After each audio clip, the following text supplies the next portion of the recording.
If you're like me and you have one of the iPhone 12 models and are interested to see what MagSafe accessories are available now that we're months down the line, then watch this video because ESR sent out some accessories for me to review that take advantage of the MagSafe capabilities on the iPhone and actually give you a cool functionality with one of them. So keep watching and we'll get into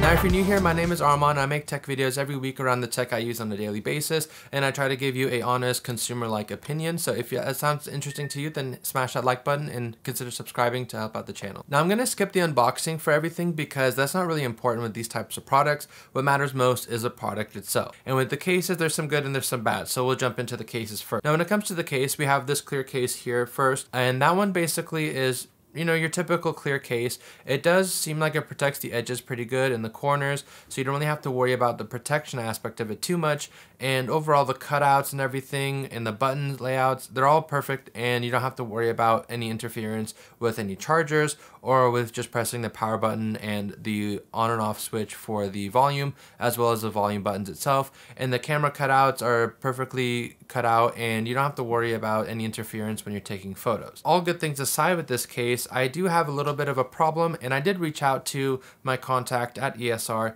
and ask them if this was a typical issue and if they could send me out a second case so I can just verify whether it's an isolated incident with my case or if it's just a design flaw.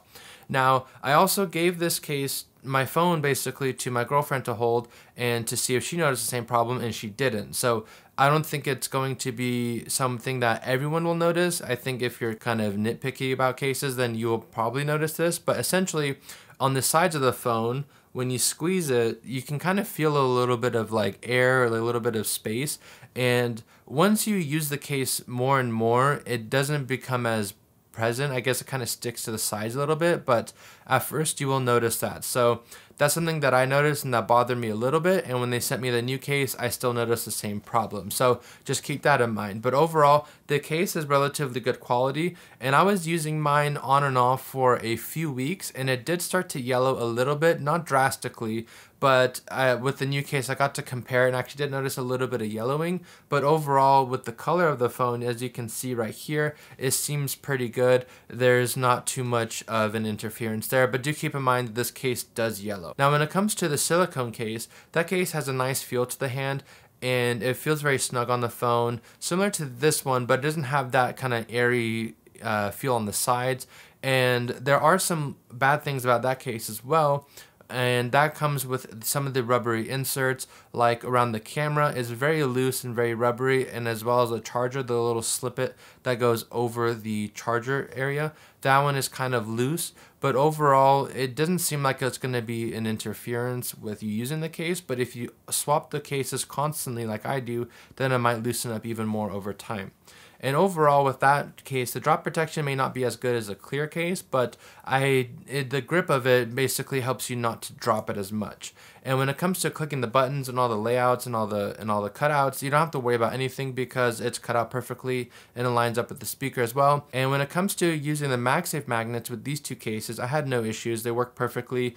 The clear case has this little ring around the MagSafe area, and then the rubber case has a white insert that has a MagSafe magnet built in. So overall, you don't have to worry about the magnets not working. They work really great, and you don't have to worry about any issues when it comes to using either their MagSafe charger or the Apple one. Now, when it comes to the car charger and the home charger, they're pretty similar. They work with MagSafe, obviously, and you can stick on the phone, bare phone, or with cases that support it.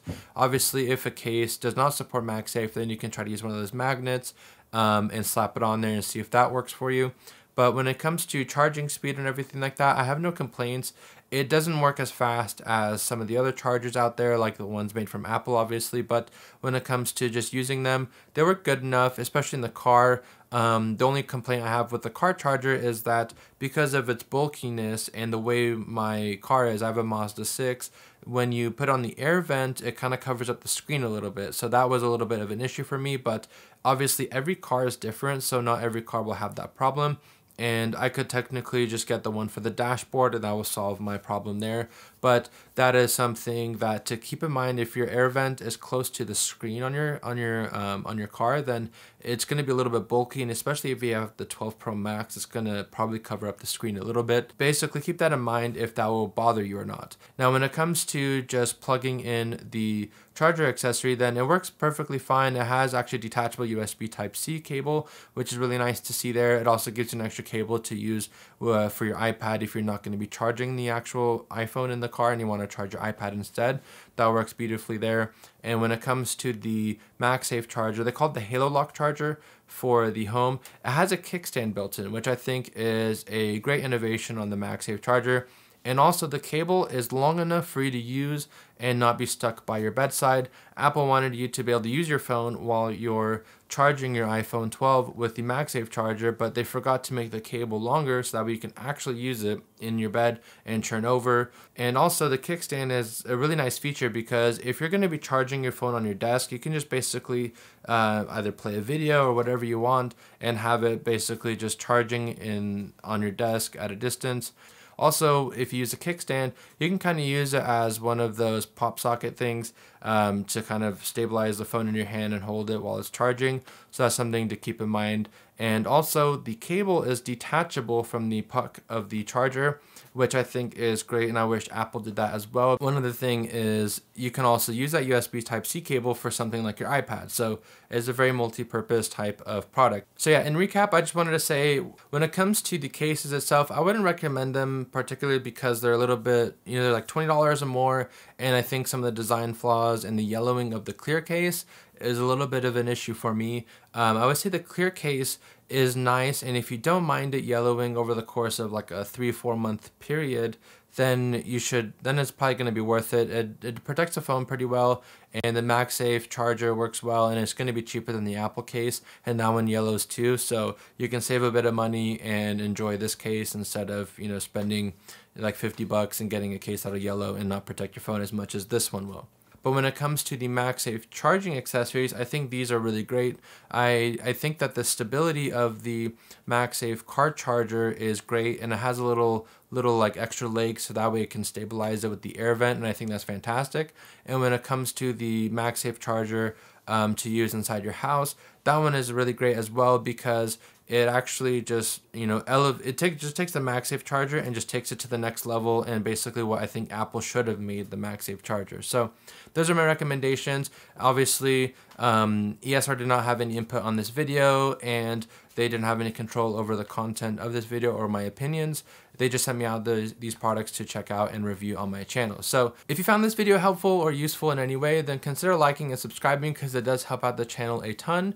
And until next time, don't forget to take it easy with some tea.